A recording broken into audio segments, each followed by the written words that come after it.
If I have to hear that Friends song one more time, I'm gonna... Alright, so today we're gonna be talking about the classic Miami Connection.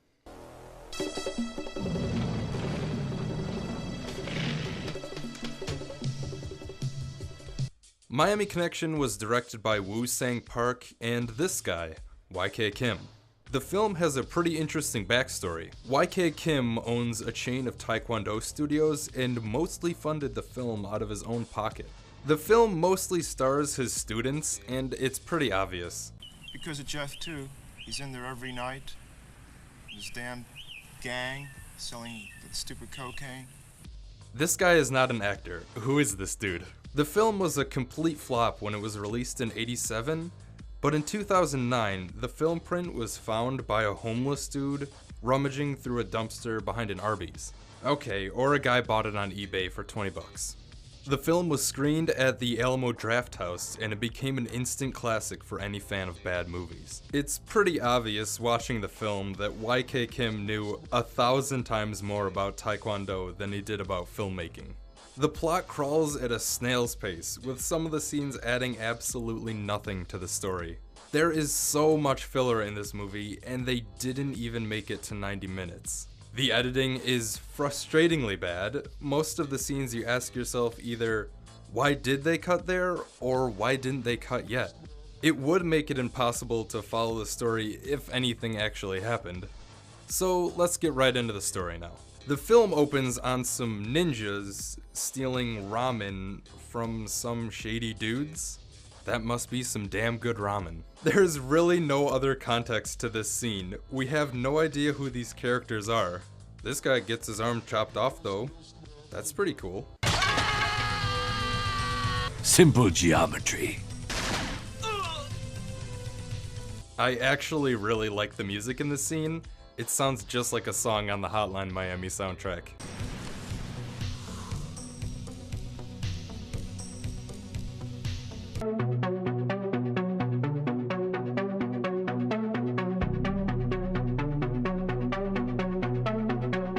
So the ninjas successfully steal the ramen, and this ninja is significant for some reason.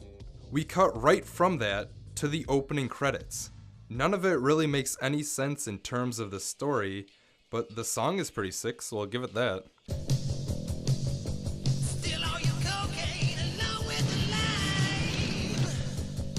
Right after the credits, we get another musical number. We have a special treat for you today. We have a new house band with a new dimension in rock and roll. We have the one, the only, Dragon Sound! And I'm sure a lot of people have heard this one.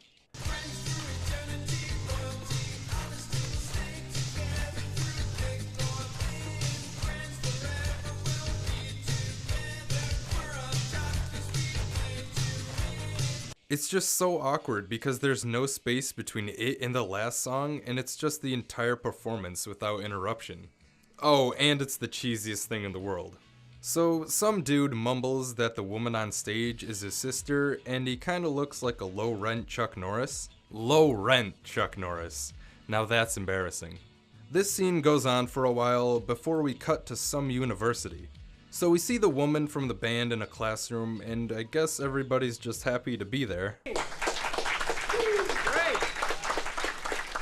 The guy who is assumedly her boyfriend shows up, and...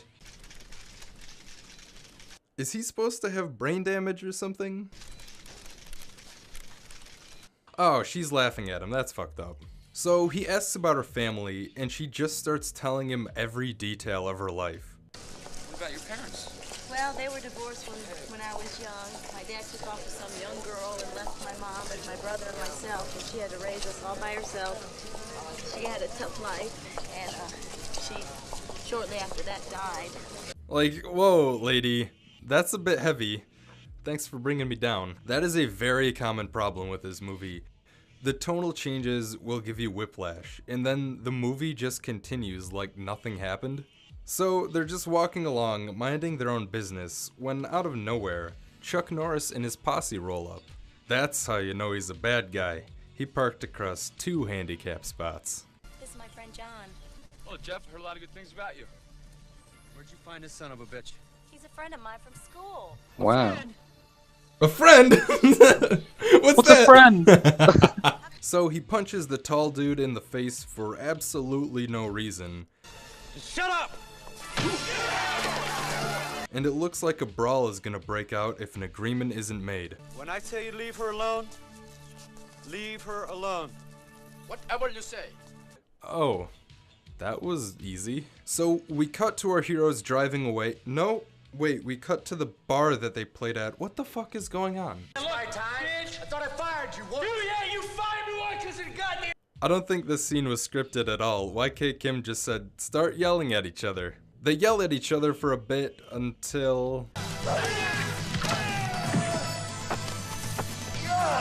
Does everyone in this universe know Kung Fu or something? So Chuck Norris meets with one of the ninjas and they discuss how they need to take out the band. You need to get rid of that band.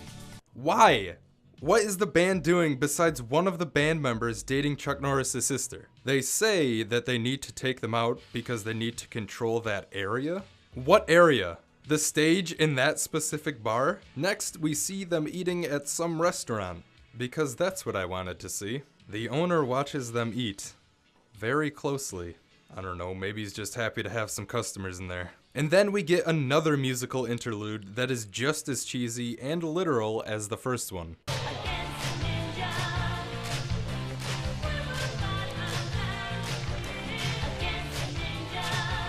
So, some people from the bar really don't like their music.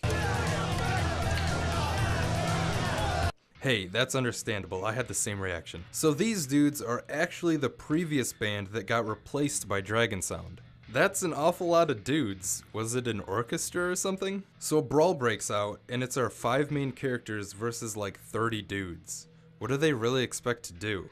I guess this is a good time to mention the fight scenes. All the main characters actually know Taekwondo, so what they're doing is fine. But all of the supporting actors have no idea what they're doing, and I'm sure the choreography wasn't very helpful. Most of the time they just wait to be hit or just react completely wrong. So of course our main characters beat the shit out of every human on that block. And then they just drive home like nothing happened. Wouldn't you be a little concerned that a gang of crazy people want you dead? Like, I think that warrants a call to the police. So this guy really wants his mail. Okay. You can have it. Give me the letter now! The sad music starts playing and everything gets really emotional. And it's like, what the fuck is happening? I didn't know you had a father. This scene is so out of nowhere, it's like it's from a different movie. And then it just stops, and everybody's having a great time at the beach. This scene is completely pointless. I don't know why it's in the movie. So the Fired Band and Chuck Norris decide to team up to take down Dragon Sound. How are 5 dudes in a band this hard to deal with? Just bring one gun. How is that difficult? So we cut over to a training montage with a few of the band members. I mean, the movie isn't shot well at all, but this scene is especially terrible. The entire thing is in a flat, wide shot with barely any cuts to make it exciting or interesting. After 24 hours of straight montage, I decided it wasn't worth it and hung myself. Alright, that's not true, but we do get a pretty sweet ad for the concept of Taekwondo. Taekwondo originated in Korea, but now it is practiced all over the world. Chuck Norris leaves a note for the band telling them to meet him somewhere. The sister then has a meeting with Chuck Norris and asks why he's going after the band. And we really don't even get an answer. He says, I don't want you to mess it up by going out with a second-rate musician like that John character. He's mad that her boyfriend isn't a very good musician. I don't disagree, but I don't think you have to kill him for that. After that, the Chuck Norris gang and the old shitty band are waiting for Dragon Sound to show up. I'm gonna get his ass this time. My nose, man, they're full of shit. Yeah, just cut that dude off, it doesn't matter. So Dragon Sound rolls up and just hop out of the car and start beating the shit out of the gang again. I feel like the gang would have learned by now. Dragon Sound has plot armor and can't be hurt.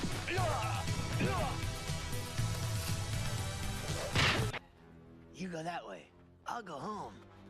So the cops show up and the brawl is put off, for now. It's weird how Dragon Sound is running from the cops as well, seeing as they haven't done anything wrong and are just constantly being attacked by gangs.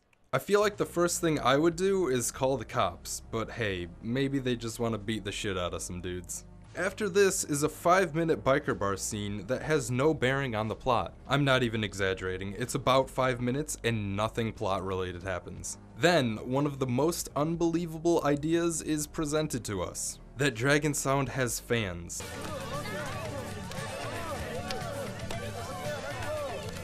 Come on, who's gonna believe that? So this guy gets napped, and apparently they drove for a very long time because it's day in this shot and almost night in this one. So the perps do their celebratory kidnapping dance, as you do. The next scene is the band member tied up and the gang seemingly waiting for something. Dragon Sound then shows up to get him back. The problem is that there are like 5 scenes missing to tell us what's going on. How much time passed between the kidnapping and now? How did Dragon Sound know where he was? So many questions. We get another pretty standard fight scene, but now Dragon Sound has no regard for human life. The bloodlust has overtaken them and the hunters have become the prey. Okay, it's really just this one dude, but you get the picture. So we have the final confrontation between YK Kim and Chuck Norris, the man who has been tormenting them for days. And how does he die?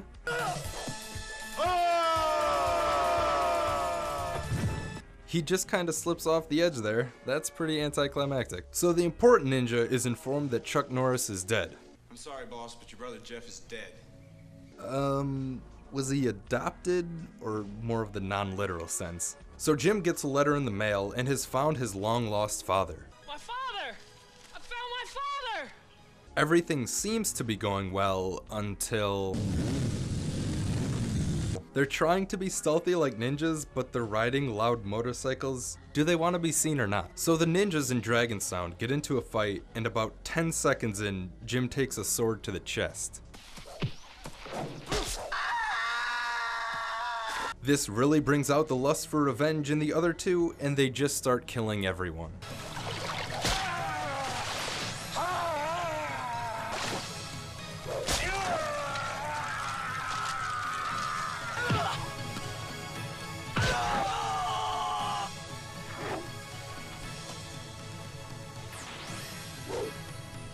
This goes on for quite a while until YK Kim and the White Ninja have a final showdown.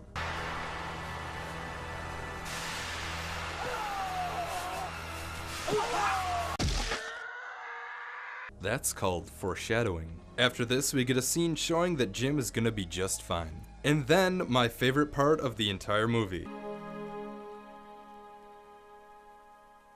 They put that after they murdered like 10 dudes. Are they saying we have to eliminate violence with violence? So that's Miami Connection as best I can describe it. It's a pretty fantastic bad movie to watch with friends. The utter lack of knowing when and where things are happening, as well as why characters are doing anything, will leave you baffled.